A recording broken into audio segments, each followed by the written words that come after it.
Peacock Pie. A Book of Rhymes. By Walter de la Mare. He told me his dreams. Isaac Watts. Table of Contents. Up and down the horseman, up and down Mrs. Earth, alas, alack, tired Tim Mima the huntsman, the bandog, I can't a beer the dunce chicken, someone bread and cherries, old shell over hapless, the little bird cake and sack, the ship of Rio Tilly, Jim J. Miss T. The cupboard, the barber's hide and seek. Boys and girls, then the window, poor Henry, full moon, the bookworm, the quartet, mistletoe, the lost shoe, the truants. Three queer tales, berries off the ground, the thief at Robin's castle. Places and people, a widow's weeds, sleep, Mrs. McQueen, the little green orchard, poor Miss Seven, Sam, Andy Battle, the old soldier, the picture, the little old Cupid, King David, the old house. Beast unstooping, all but blind Nicholas, Nye, the pigs and the charcoal burner, Five Eyes, grim tit for tat, summer evening, earth folk. Witches and fairies at the keyhole, the old stone house, the ruin, the ride by night's peak and puke, the changeling, the mocking fairy, bewitched, the honey robbers, Longlegs, Melmillo. Earth and air, trees, silver, nobody knows, wanderers, many a mickle will ever. Songs, the song of the secret, the song of soldiers, the bees' song, a song of enchantment, dream song, the song of shadows, the song of the mad prince, the song of fineness. The horseman. I heard a horseman ride over the hill. The moon shone clear, the night was still. His helm was silver, and pale was he, and the horse he rode was of ivory. Up and down. Down the hill of Ludgate, up the hill of Fleet, to and fro and east and west with people flows the street. Even the King of England on Temple Bar must beat for leave to ride to Ludgate down the hill of Fleet. Mrs. Earth. Mrs. Earth makes silver black, Mrs. Earth makes iron red, but Mrs. Earth cannot stain gold, nor ruby red. Mrs. Earth the slenderest bone whitens in her bosom cold, but Mrs. Earth can change my dreams no more than ruby or gold. Mrs. Earth and Mr. Sun can tan my skin, and tire my toes, but all that I'm thinking of, ever shall think, why their nose. Alas, alack! Anne, come! Quick as you can! There's a fish that talks in the frying pan. Out of the fat, as clear as glass, he put up his mouth and moaned, alas! Oh, most mournful, alas, alack! Then turned to his sizzling, and sank him back. Tired Tim. Poor tired Tim! It's sad for him. He lags the long bright morning through, ever so tired of nothing to do. He moons and mopes the livelong day, nothing to think about, nothing to say, up to bed with his candle to creep, too tired to yawn, too tired to sleep. Poor tired Tim! It's sad for him. Mima.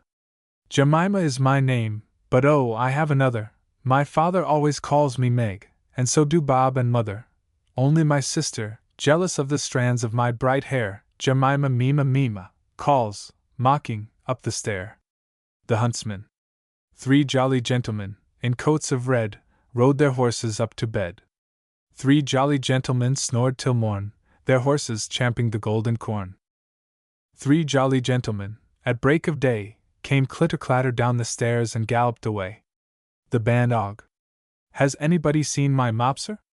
A comely dog is he, with hair of the color of a Charles V, and teeth like ships at sea. His tail it curls straight upwards, his ears stand two abreast, and he answers to the simple name of Mopser when civilly addressed. I can't a-beer. I can't a-beer a butcher, I can't abide his meat, the ugliest shop of all is his, the ugliest in the street. Bakers are warm, cobblers dark, chemists burn watery lights. But oh, the sawdust butcher's shop, that ugliest of sights. The dunce. Why does he still keep ticking? Why does his round white face stare at me over the books and ink, and mock at my disgrace? Why does that thrush call, dunce, dunce, dunce? Why does that bluebottle buzz? Why does the sun so silent shine? And what do I care if it does? Chicken. Clapping her platter stood plump Bess, and all across the green came scampering in, on wing and claw, chicken fat and lean, Dorking, Spaniard, Cochin China, Bantam sleek and small, like feathers blown in a great wind, they came at Bessie's call. Someone came knocking at my wee, small door, someone came knocking, I'm sure. I listened, I opened, I looked to left and right, but not there was a stirring in the still dark night. Only the busy beetle tap-tapping in the wall, only from the forest the screech owl's call, only the cricket whistling while the dewdrops fall, so I know not who came knocking, at all, at all, at all. Bread and cherries. Cherries, ripe cherries, the old woman cried, in her snowy white apron, and basket beside, and the little boys came, eyes shining, cheeks red, to buy a bag of cherries, to eat with their bread. Old Shellover. Come, said old Shellover. What, says Creep. The horny old gardener's fast asleep, the fat cock thrush to his nest has gone, and the dew shines bright in the rising moon. Old Sally Worm from her hole doth peep. Come, said old Shellover. I, said Creep. Hapless. Hapless, hapless, I must be all the hours of life I see, since my foolish nurse did once bed me on her leg and bones, since my mother did not will to snip my nails with blades of steel. Had they laid me on a pillow in a cot of water willow, had they bitten finger and thumb, not to such ill hap I had come. The little bird. My dear daddy bought a mansion for to bring my mammy to, in a hat with a long feather, and a trailing gown of blue, and a company of fiddlers and a rout of maids and men danced the clock round to the morning, in a gay house warming then. And when all the guests were gone, and all was still as still can be, in from the dark ivy hopped a wee small bird, and that was me. Cake and sack. Old King Caraway supped on cake, and a cup of sack his thirst to slake. Bird in arras and hound in hall watched very softly or not at all. Fire in the middle, stone all round changed not, heeded not, made no sound. All by himself at the table high he'd nibble and sip while his dreams slipped by, and when he had finished, he'd nod and say, Cake and sack for King Caraway. The ship of Rio. There was a ship of Rio sailed out into the blue, and 99 monkeys were all her jovial crew. From boatswain to the cabin boy, from quarter to caboose, there weren't a stitch of calico to breech 'em tight or loose. From spar to deck, from deck to keel, from barnacle to shroud, there weren't one pair of reach-me-downs to all that jabbering crowd. But wasn't it a gladsome sight, when roared the deep-sea gales, to see them reef her fore and aft swinging by their tails? Oh, wasn't it a gladsome sight, when glassy calm did come, to see them squatting tailor-wise around a keg of rum? Oh, wasn't it a gladsome sight, when in she sailed to land, to see them all scampering skip for nuts across the sand? Tilly. Old Tilly Turveycomb sat to sew, just where a patch of fern did grow. There, as she yawned, and yawned wide did she, floated some seed down her gully, and look you once, and look you twice, poor old Tilly was gone in a trice. But oh, when the wind do moaning come, 'tis poor old Tilly sick for home, and oh, when a voice in the mist do sigh, old Tilly Turveycomb's floating by. Jim J. Do-diddle-dee-doo, poor Jim J. got stuck fast in yesterday. Squinting he was, on cross legs bent, never heeding the wind was spent. Round veered the weathercock, the sun drew in and stuck was Jim like a rusty pin. We pulled and we pulled from 7 till 12, Jim, too frightened to help himself. But all in vain. The clock struck 1, and there was Jim a little bit gone.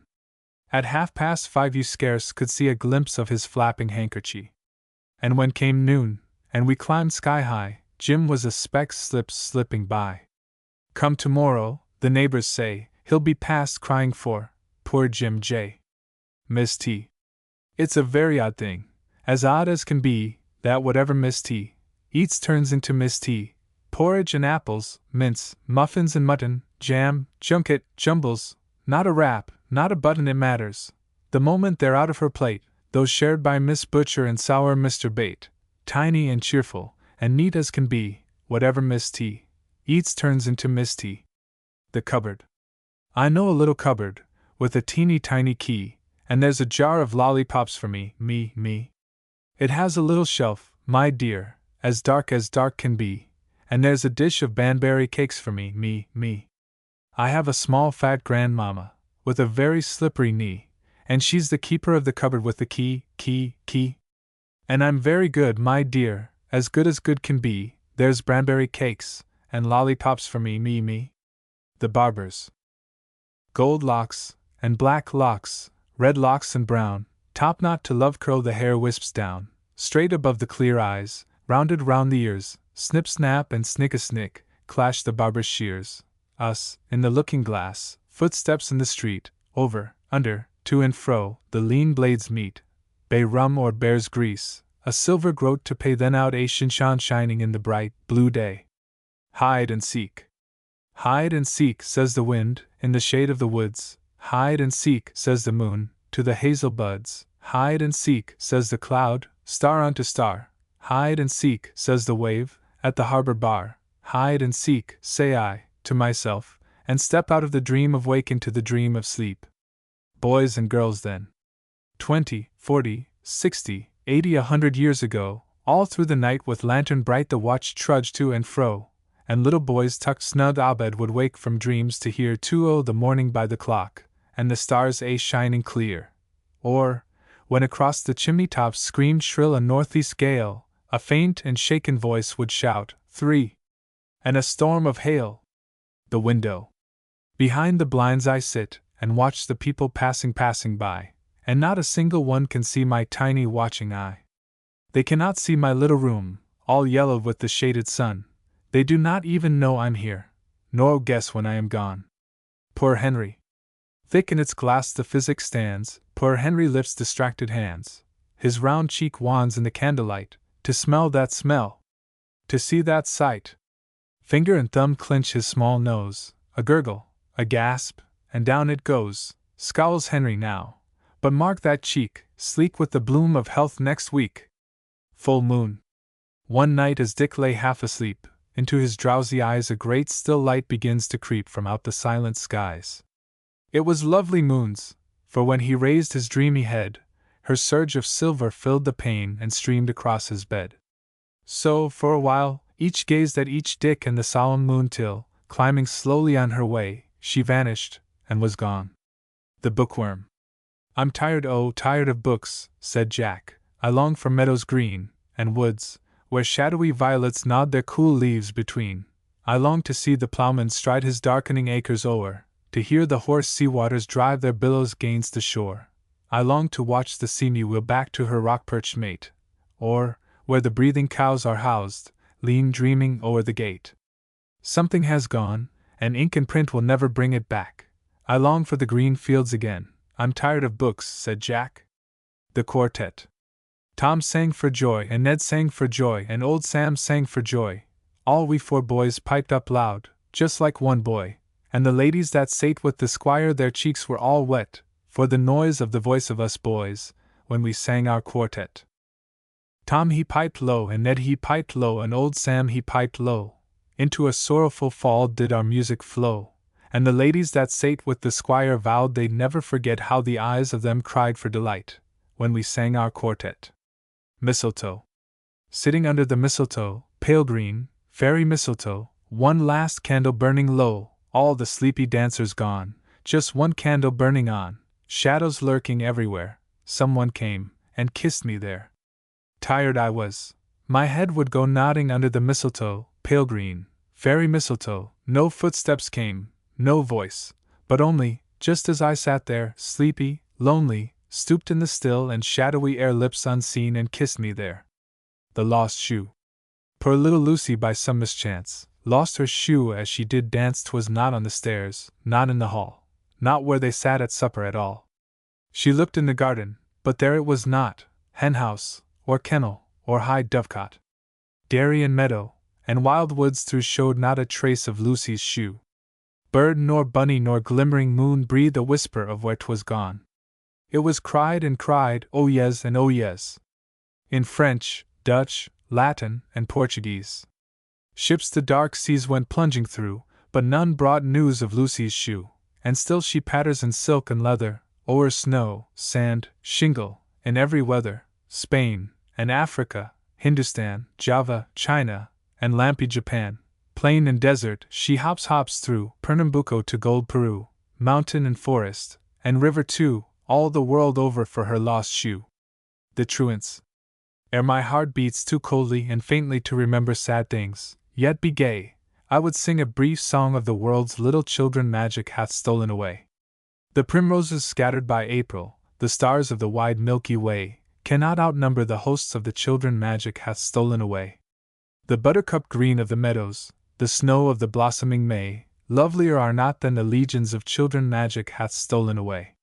The waves tossing surf in the moonbeam, the albatross lone on the spray, alone know the tears wept in vain, for the children magic hath stolen away. In vain, for at hush of the evening, when the stars twinkle into the grey, seems to echo the faraway calling of children magic hath stolen away. 3 Queer Tales Berries. There was an old woman went blackberry picking along the hedges from Weep to Wicking. Half a pottle no more she had got, when out steps a fairy from her green grot, and says, "Well, Jill, would 'ee pick emo?" And Jill, she curtsies, and looks just so. "Be off," says the fairy, "as quick as you can, over the meadows to the little green lane that dips to the hayfields of Farmer Grimes. I've buried those hedges a score of times. Bushel on bushel I'll promise 'ee, Jill, this side of supper if 'ee pick with a will." She glints very bright, and speaks her fair, then lo, and behold, she had faded in air. Be sure old Goody she trots betimes over the meadows to Farmer Grimes. And never was queen with jewelry rich as those same hedges from twig to ditch. Like Dutchman's coffers, fruit, thorn, and flower they shone like William and Mary's bower. And be sure old Goody went back to weep, so tired with her basket she scarce could creep. When she comes in the dusk to her cottage door, there's Towser wagging as never before, to see his missus so glad to be come from her fruit picking back to he. As soon as next morning dawn was grey, the pot on the hob was simmering away, and all in a stew and a hugger-mugger Towser and Jill a boiling of sugar, and the dark clear fruit that from fairy came, for syrup and jelly and blackberry jam. 12 jolly gallipots Jill put by, and one little teeny one, 1 inch high, and that she's hidden a good thumb deep, halfway over from Wicking to Weep. Off the ground. 3 jolly farmers once bet a pound each dance the others would off the ground. Out of their coats they slipped right soon, and neat and nicesome, put each his shoon. 1, 2, 3. And away they go, not too fast, and not too slow, out from the elm tree's noonday shadow, into the sun and across the meadow. Past the schoolroom, with knees well bent, fingers flicking, they dancing went. Up sides and over, and round, they crossed click-clacking, the parish bound, by Tupman's meadow they did their mile, tum on a 3-barred stile. Then straight through Whipham, downhill to Week, footing it lightsome, but not too quick, up fields to watch it, and on through Wye, till 7 fine churches they'd seen skip by 7 fine churches, and 5 old mills, farms in the valley, and sheep on the hills, old man's acre and dead man's pool all left behind, as they danced through wool. And wool gone by, like tops that seemed to spin in sleep they danced and dream, withy well over Wassupwa like an old clock their heels did go. A league and a league and a league they went, and not one weary, and not one spent. And and behold, past Willowcombe stretched with its waters the great green sea. Says Farmer Bates, "I puffs and I blows, what's under the water, why, no man knows." Says Farmer Giles, "My wind comes weak, and a good man drowned is far to seek." But Farmer Turvey, on twirling toes ups with his gaiters, and in he goes, down where the mermaids pluck and play on their twangling harps in a sea-green day, down where the mermaids, finned and fair, sleek with their combs their yellow hair. Bates and Giles on the shingle sat, gazing at Turvey's floating hat. But never a ripple nor bubble told where he was supping off plates of gold. Never an echo rilled through the sea of the feasting and dancing and minstrelsy. They called, came no reply, not but the ripple's sandy sigh. Then glum and silent they sat instead, vacantly brooding on home and bed, till both together stood up and said, "Us knows not, dreams not, where you be, Turvey, unless in the deep blue sea. But excusing silver and it comes most willing, here's us 2 paying our 40 shilling. For it's sartin sure, Turvey, safe and sound, you danced us square, Turvey, off the ground." The thief at Robin's Castle. There came a thief one night to Robin's Castle. He climbed up into a tree, and sitting with his head among the branches, a wondrous sight did see. For there was Robin supping at his table, with candles of pure wax, his dame and his 2 beauteous little children, with velvet on their backs. Platters for each there were shining, of silver many a pound, and all of beaten gold, 3 brimming goblets, standing the table round. The smell that rose up richly from the baked meats came thinning amid the boughs, and much that greedy thief who snuffed the night ere his hunger did arouse. He watched them eating, drinking, laughing, talking, busy with finger and spoon, while three most cunning fiddlers, clad in crimson, played them a supper tune. And he waited in the treetop like a starling, till the moon was gotten low. When all the windows in the walls were darkened, he softly in did go. There Robin and his dame in bed were sleeping, and his children young and fair. Only Robin's hounds from their warm kennels yelped as he climbed the stair. All were sleeping, page and fiddler, cook, scullion, free from care. Only Robin's stallions from their stables neighed as he climbed the stair. A wee wan light the moon did shed him, hanging above the sea, and he counted into his bag, of beaten silver, platters 33. Of spoons 60, of jolly golden goblets he stowed in 4 save 1, and 6 fine 3-branched Cupid candlesticks, before his work was done. 9 bulging bags of money in a cupboard, 2 snuffers, and a dish he found, the last all studded with great garnets and shoppen like a fish. Then tiptoe up he stole into a chamber, where on tasselled pillows lay Robin and his dowel in dreaming slumbers tired with the summer's day. That thief he mimbled round him in the gloaming, their treasure for to spy, combs, brooches, chains, and rings, and pins and buckles all higgledy-piggledy-why. A watch shaped in the shape of a flat apple in purest crystal set he lifted from the hook where it was ticking and crammed in his pochette. He heaped the pretty baubles on the table, trinketsy knickknackery, pearls, diamonds, sapphires, topazes, and opals all in his bag put he. And there in night's pale gloom was Robin dreaming he was hunting the mountain bear, while his dame in peaceful slumber in no wise heeded a greedy thief was there. And that ravenous thief he climbed up even higher, till into a chamber small he crept where lay poor Robin's beauteous children, lovelier in sleep withal. Oh, fairer was their hair than gold of goblet, yon silver their cheeks did shine, and their little hands that lay upon the linen made that thief's hard heart to pine. But though a moment there his hard heart faltered, eftsoons betook them twain, and slipped them into his bag with all his plunder, and soft stole down again. Spoon, platter, goblet, ducats, dishes, trinkets, and those 2 children dear, quaking in the clinking and the clanking, and half bemused with fear. He carried down the stairs into the courtyard, but there he made no stay, he just tied up his garters, took a deep breath, and ran like the wind away. Past forest, river, mountain, river, forest he coursed the whole night through, till morning found him come into a country, where none his bad face knew. Past mountain, river, forest, river, mountain that thief's lean shank sped on, till evening found him knocking at a dark house, his breath now well nigh gone.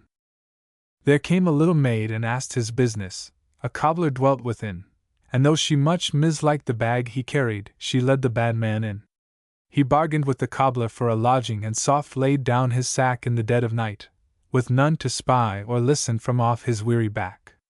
And he taught the little chicks to call him father, and he sold his stolen pelf, and bought a palace, horses, slaves, and peacocks to ease his wicked self.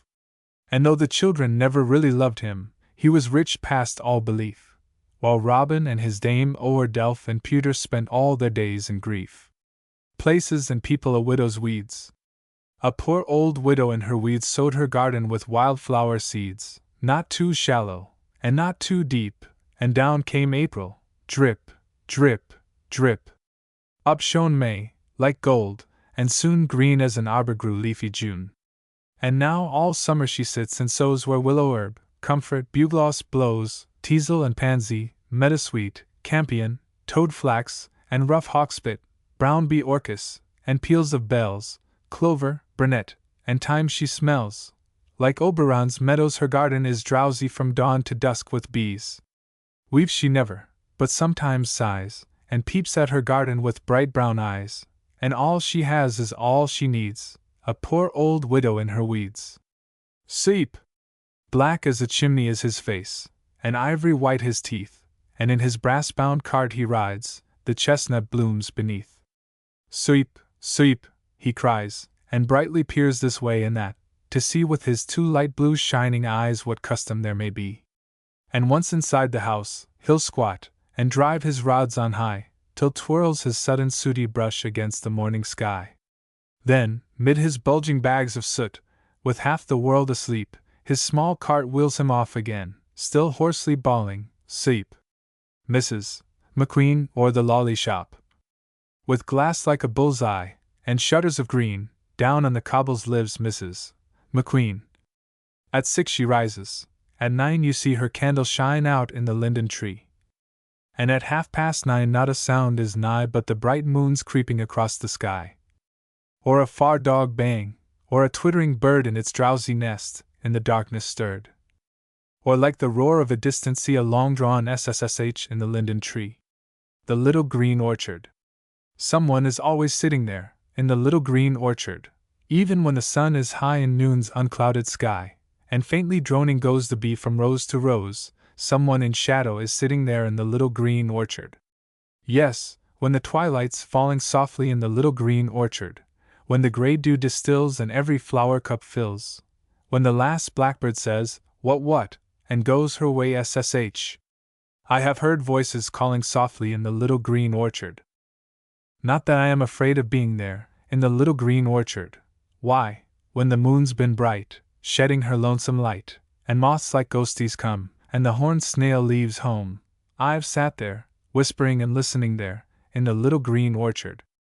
Only it's strange to be feeling there, in the little green orchard, whether you paint or draw, dig, hammer, chop or saw, when you are most alone, all but the silence gone, someone is watching and waiting there, in the little green orchard.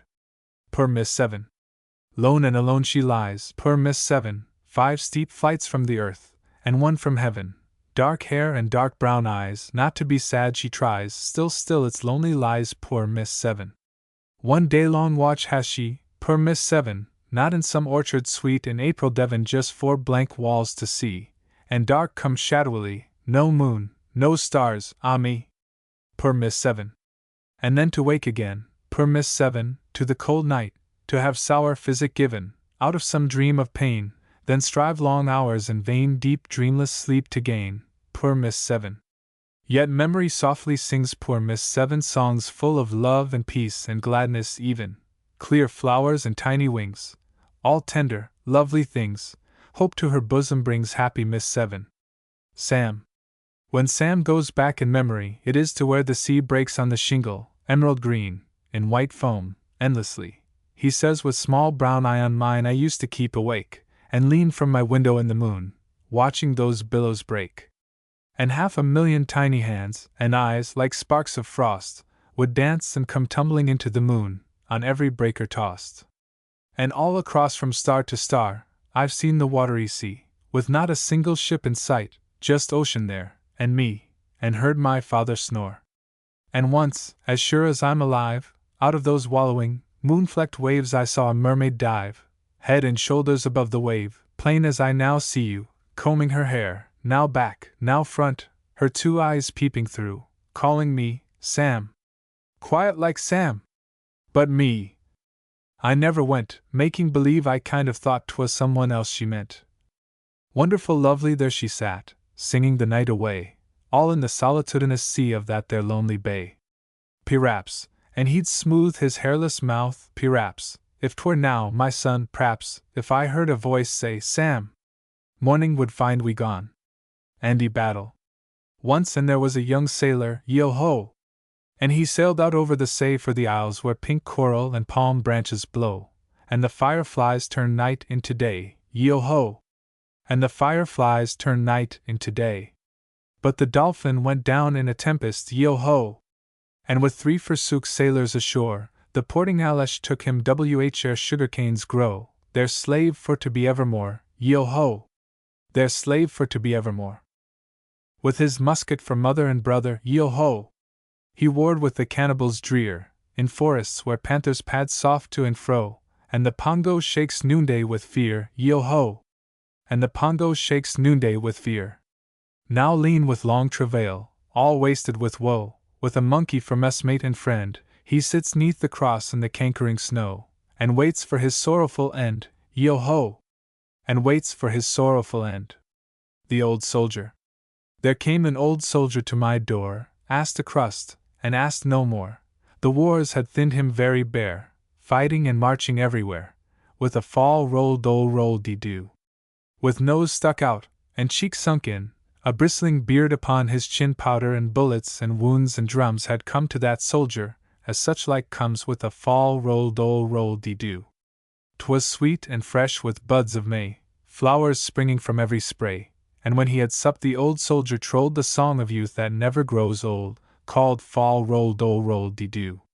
Most of him rags, and all of him lean, and the belt round his belly drawn tightsome, and he lifted his peaked old grizzled head, and these were the very same words he said, a fall roll dole roll de dew. The picture. Here is a sea-legged sailor, come to this tottering inn, just when the bronze on its signboard is fading, and the black shades of evening begin. With his head on thick paws sleeps a sheep-dog, there stoops the shepherd, and see, all follow my leader, the ducks waddle homeward, under the sycamore tree. Very brown is the face of the sailor, his bundle is crimson, and green are the thick leafy boughs that hang dense o'er the tavern, and blue the far meadows between. But the crust, ale, and cheese of the sailor, his mug and his platter of delf, and the crescent to light home the shepherd and sheep-dog the painter has kept to himself. The little old Cupid. 'Twas a very small garden. The paths were of stone, scattered with leaves, with moss overgrown, and a little old Cupid stood under a tree. With a small broken bough he stood aiming at me. The dog rose and briars hung over the weeds, the air was aflock with the floating of seed, and a little old Cupid stood under a tree. With a small broken bough he stood aiming at me. The dovecot was tumbling, the fountain dry, a wind in the orchard went whispering by, and a little old Cupid stood under a tree. With a small broken bough he stood aiming at me. King David. King David was a sorrowful man. No cause for his sorrow had he, and he called for the music of 100 harps, to ease his melancholy. They played till they all fell silent, played and play sweet did they, but the sorrow that haunted the heart of King David they could not charm away. He rose, and in his garden walked by the moon alone, a nightingale hidden in a cypress tree jargoned on and on. King David lifted his sad eyes into the dark-boughed tree. Tell me, thou little bird that singest, who taught my grief to thee? But the bird in no wise heeded, and the king in the cool of the moon hearkened to the nightingale's sorrowfulness, till all his own was gone. The old house. A very, very old house I know, and ever so many people go past the small lodge, forlorn and still, under the heavy branches, till comes the blank wall, and there's the door. Go and they do, come out no more. No voice says aught, no spark of light across that threshold cheers the sight. Only the evening star on high less lonely makes a lonely sky, as, one by one, the people go into that very old house I know. Beast unstepping. Low on his fours the lion treads with the surly bear, but men straight upward from the dust walk with their heads in air. The free sweet winds of heaven, the sunlight from on high beat on their clear bright cheeks and brows as they go striding by. The doors of all their houses they arch so they may go, uplifted o'er the 4-foot beasts, unstepping, to and fro. All but blind. All but blind in his cambered hole gropes for worms the 4-clawed mole. All but blind in the evening sky the hooded bat twirls softly by. All but blind in the burning day the barn owl blunders on her way. And blind as are these three to me, so blind to someone I must be. Nicholas Nye. Thistle and darnel and dock grew there, and a bush, in the corner, of May, on the orchard wall I used to sprawl in the blazing heat of the day, half asleep and half awake, while the birds went twittering by, and nobody there my loan to share but Nicholas Nye. Nicholas Nye was lean and grey, lame of leg and old, more than a score of donkey's years he had been since he was foaled. He munched the thistles, purple and spiked, would sometimes stoop and sigh, and turn to his head, as if he said, "Per Nicholas Nye!" Alone with his shadow he drowsed in the meadow, lazily swinging his tail. At break of day he used to bray, not much too hearty and hale, but a wonderful gumption was under his skin, and a clean calm light in his eye, and once in a while, he'd smile, would Nicholas Nye. Seemed to be smiling at me, he would, from his bush in the corner, of May, bony and ownerless, widowed and worn, noble-kneed, lonely and grey, and over the grass would seem to pass 'neath the deep dark blue of the sky, something much better than words between me and Nicholas Nye. But dusk would come in the apple boughs, the green of the glowworm shine, the birds in nest would crouch to rest, and home I'd trudge to mine, and there, in the moonlight, dark with dew, asking not wherefore nor why, would brood like a ghost, and as still as a post, old Nicholas nigh. The pigs and the charcoal burner. The old pig said to the little pigs, in the forest is truffles and mast, follow me then, all ye little pigs, follow me fast. The charcoal burner sat in the shade with his chin on his thumb, and saw the big pig and the little pigs, chuffling come. He watched neath a green and giant bough, and the pigs in the ground made a wonderful grizzling and gruzzling and a greedy sound. And when, full fed they were gone, and night walked her starry ways, he stared with his cheeks in his hands at his sullen blaze. 5 eyes. In Hans' old mill his 3 black cats watched the bins for the thieving rats. Whisker and Claw, they crouch in the night, their 5 eyes smoldering green and bright, squeaks from the flour sacks, squeaks from where the cold wind stirs on the empty stair, squeaking and scampering, everywhere. Then down they pounce, now in, now out, at whisking tail, and sniffing snout, while lean old Hans he snores away till peep of light at break of day. Then up he climbs to his creaking mill, out come his cats all grey with meal, Jekyll, and Jessup, and one-eyed Jill. Grim. Beside the blaze of 40 fires giant Grim doth sit, roasting a thick-wooled mountain sheep upon an iron spit. Above him wills the winter sky, beneath him, fathoms deep, lies hidden in the valley mists a village fast asleep, save for one restive hungry dog that, snuffing towards the height, smells Grim's broiled supper meat, and spies his watchfire twinkling bright. Tit for tat. Have you been catching a fish, Tom Nodda? Have you snared a weeping hare? Have you whistled, no nunny, and gunned a poor bunny, or a blinded bird of the air? Have you trod like a murderer through the green woods, through the dewy deep dingles and glooms, while every small creature screamed shrill to Dame Nature, he comes, and he comes? Wonder I very much do, Tom Nodda, if ever, when you are a roam, an ogre from space will stoop a lean face and lug you home. Lug you home over his fence, Tom Noddy, of thorn sticks 9 yards high, with your bent knees strung round his old iron gun, and your head dangling by. And hang you up stiff on a hook, Tom Nodda, from a stone-cold pantry shelf, whence your eyes will glare in an empty stare, till you're cooked yourself. Summer evening. The sandy cat by the farmer's chair mews at his knee for dainty fare. Old Rover in his moss-green house mumbles a bone, and barks at a mouse in the dewy fields. The cattle lie chewing the cud neath a fading sky. Dobbin at manger pulls his hay. Gone is another summer's day. Earth folk. The cat she walks on padded claws, the wolf on the hills lays stealthy paws, feathered birds in the rain-sweet sky at their ease in the air, flit low, flit high. The oak's blind, tender roots pierce deep, his green crest towers, dimmed in sleep, under the stars whose thrones are set where never prince hath journeyed yet. Witches and fairies at the keyhole. Grill me some bones, said the cobbler, some bones, my pretty Sue. I'm tired of my lonesome with heels and soles, springsides and uppers too. A mouse in the wainscot is nibbling, a wind in the keyhole drones, and a sheet webbed over my candle. Susie, grill me some bones. Grill me some bones, said the cobbler. I sat at my tic-tac-toe, and a footstep came to my door and stopped, and a hand groped to and fro, and I peered up over my boot and last, and my feet went cold as stones. I saw an eye at the keyhole. Susie, grill me some bones. The old stone house. Nothing on the grey roof, nothing on the brown, only a little greening where the rain drips down. Nobody at the window, nobody at the door, only a little hollow which a foot once wore. But still I tread on tiptoe, still tiptoe on I go, past nettles, porch, and weedy well, for oh, I know a friendless face is peering, and a still clear eye peeps closely through the casement as my step goes by. The ruin. When the last colors of the day have from their burning ebbed away, about that ruin, cold and lone, the cricket shrills from stone to stone, and scattering o'er its darkened green, bands of the fairies may be seen, chattering like grasshoppers, their feet dancing a thistledown dance round it, while the great gold of the mild moon tinges their tiny acorn shoon. The ride-by nights. Up on their brooms the witches stream, crooked and black in the crescent's gleam, 1 foot high, and 1 foot low, bearded, cloaked, and cowled, they go, neath Charlie's wain they twitter and tweet, and away they swarm neath the dragon's feet, with a whoop and a flutter they swing and sway, and surge pell-mell down the Milky Way. Betwixt the legs of the glittering chair they hover and squeak in the empty air.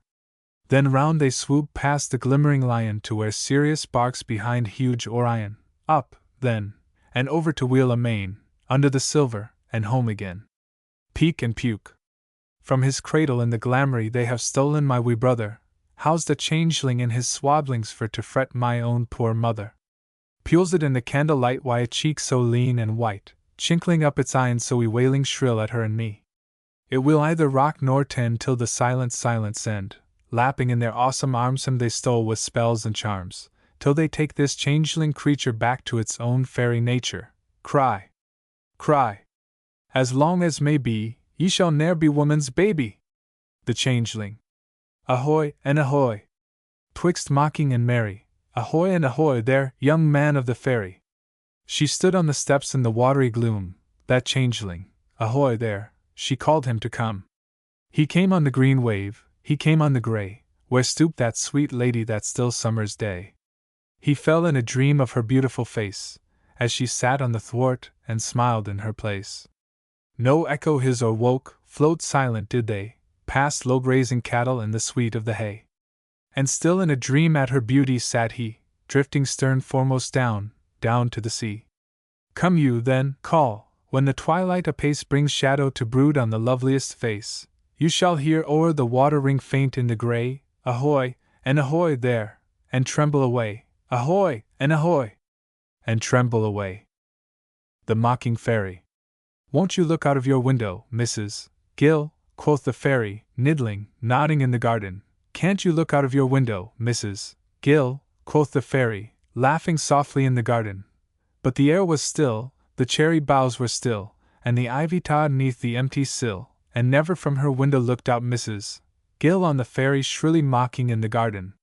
What have they done with you, you poor Mrs. Gill? Quoth the fairy brightly glancing in the garden. Where have they hidden you, you poor old Mrs. Gill? Quoth the fairy dancing lightly in the garden. But night's faint veil now wrapped the hill, stark 'neath the stars stood the dead still mill, and out of her cold cottage never answered Mrs.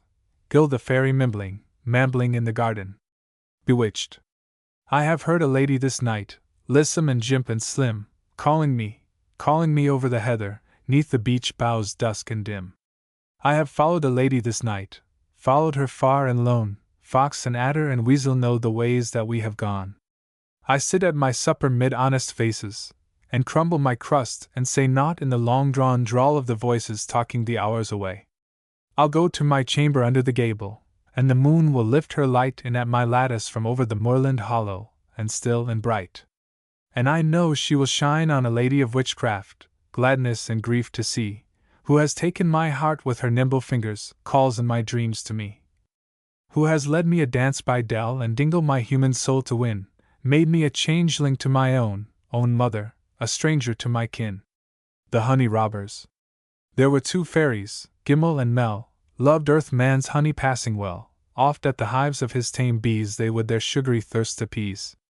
When dusk began to darken to night, they would hie along in the fading light, with elf-locked hair and scarlet lips, and small stone knives to slit the skeps, so softly not a bee inside should hear the woven straw divide, and then with sly and greedy thumbs would rifle the sweet honeycombs.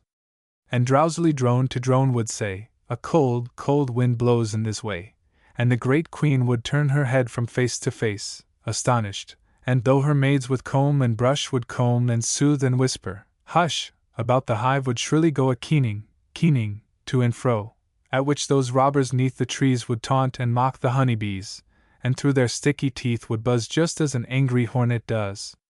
And when this Gimel and this Mel had munched and sucked and swillied their fill, or ever man's first cock could crow back to their fairy mounds they'd go, edging across the twilight air, thieves of a guise remotely fair. Longlegs, he yelled cooey, and all across the coombe shrill it rang through the clear green gloom. Fairies there were spinning, and a white tree maid lifted her eyes, and listened in her rain-sweet glade.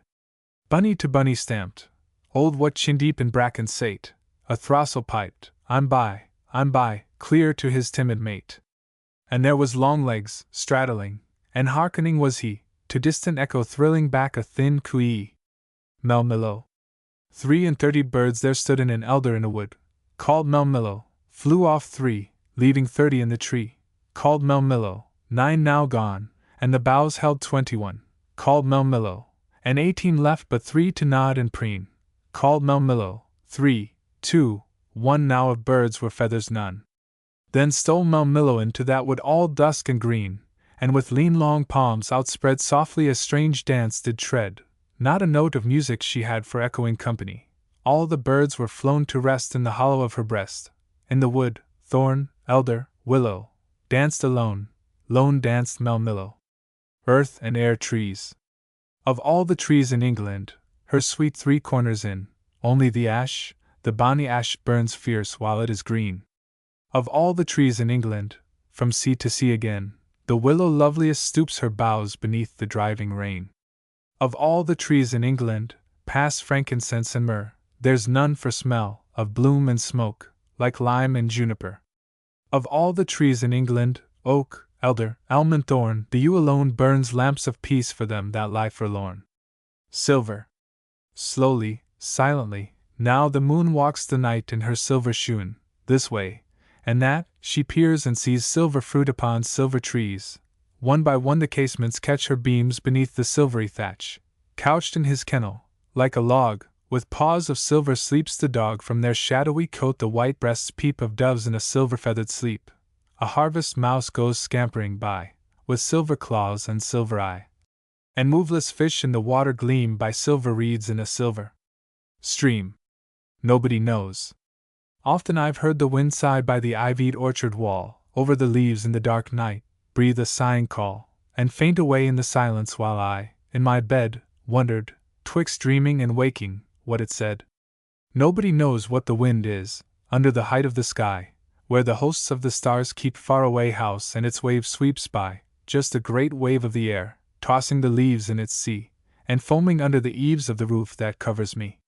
And so we live under deep water, all of us, beasts and men, and our bodies are buried down under the sand, when we go again, and leave, like the fishes, our shells, and float on the wind and away, to where, o'er the marvelous tides of the air, burns day.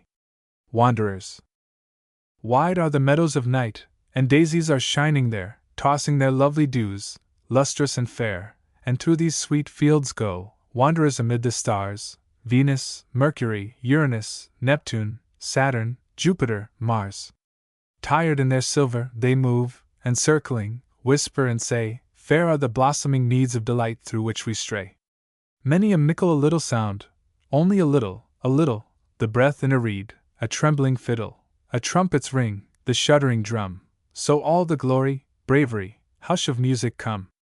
A little sound, only a stir and a sigh of each green leaf its fluttering neighbor by, oak on to oak, the wide dark forest through, so o'er the watery wheeling world the night winds go. A little sound, only a little, the thin high drone of the simmering kettle, the gathering frost, the click of needle and thread, mother, the fading wall, the dream, the drowsy bed. Will he ever be weary of wandering, the flaming sun? Ever weary of waning in love light, the white still moon? Will ever a shepherd come with a crook of simple gold, and lead all the little stars like lambs to the fold? Will ever the wanderer sail from over the sea, up the river of water, to the stones to me? Will he take us all into his ship, dreaming, and waft us far, to where in the clouds of the west the islands are? Song's the song of the secret. Where is beauty? Gone, gone, the cold winds have taken it with their faint moan, the white stars have shaken it, trembling down, into the pathless deeps of the sea. Gone, gone is beauty from me. The clear naked flower is faded and dead, the green-leafed willow, drooping her head, whispers low to the shade of her boughs in the stream, sighing a beauty, secret as dream. The song of the soldiers. As I sat musing by the frozen dike, there was a man marching with a bright steel pike, marching in the day shine like a ghost came he, and behind me was the moaning and the murmur of the sea. As I sat musing, 'twas not one but 10, rank on rank of ghostly soldiers marching o'er the fen, marching in the misty air they showed in dreams to me, and behind me was the shouting and the shattering of the sea. As I sat musing, 'twas a host in dark array, with their horses and their cannon wheeling onward to the fray, moving like a shadow to the fate the brave must dree, and behind me roared the drums, rang the trumpets of the sea. The bee's song.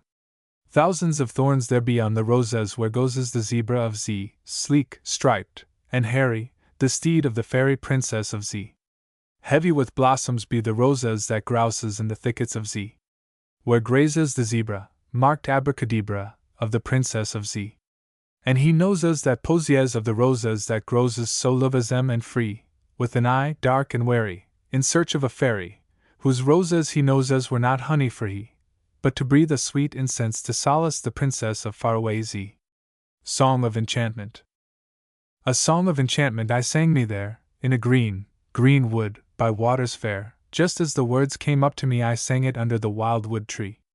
Widdershins turned I, singing it low, watching the wild birds come and go, no cloud in the deep dark blue to be seen under the thick thatched branches green.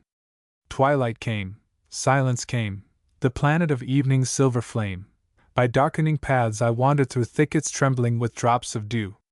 But the music is lost and the words are gone of the song I sang as I sat alone. Ages and ages have fallen on me, on the wood and the pool and the elder tree. Dream Song. Sunlight, moonlight, twilight, starlight gloaming at the close of day, and an owl calling, cool dews falling in a wood of oak and may. Lantern light, taper light, torchlight, no light, darkness at the shut of day, and lions roaring, their wrath pouring in wild waste places far away. Elf light, bat light, touchwood light and toad light, and the sea a shimmering gloom of gray, and a small face smiling in a dream's beguiling in a world of wonders far away. The Song of Shadows. Sweep thy faint strings, musician, with thy long lean hand, downward the starry tapers burn, sinks soft the waning sand. The old hound whimpers couched in sleep, the embers smolder low, across the walls the shadows come and go. Sweep softly thy strings, musician, the minutes mount to hours, frost on the windless casement weaves a labyrinth of flowers, ghosts linger in the darkening air, hearken at the open door, music hath called them, dreaming, home once more. The Song of the Mad Prince. Who said, Peacock Pie, the old king to the sparrow, who said, crops are ripe, rust to the harrow, who said, where sleeps she now, where rests she now her head, bathed in Eve's loveliness? That's what I said. Who said I, mum's the word? Sexton to willow. Who said, green duck for dreams, moss for a pillow? Who said, all time's delight has she for narrow bed, life's troubled bubble broken? That's what I said. The Song of Fineness. At the edge of all the ages a knight sate on his steed, his armor red and thin with rust his soul from sorrow freed, and he lifted up his visor from a face of skin and bone, and his horse turned head and whinnied as the twain stood there alone. No bird above that steep of time sang of a livelong quest, no wind breathed rest. Lone for an end! Cried knight to steed, loosed in eager rein, charged with his challenge into space, and quiet did quiet remain. End of Project Gutenberg's Peacock Pie, a book of rhymes, by Walter de la Mare.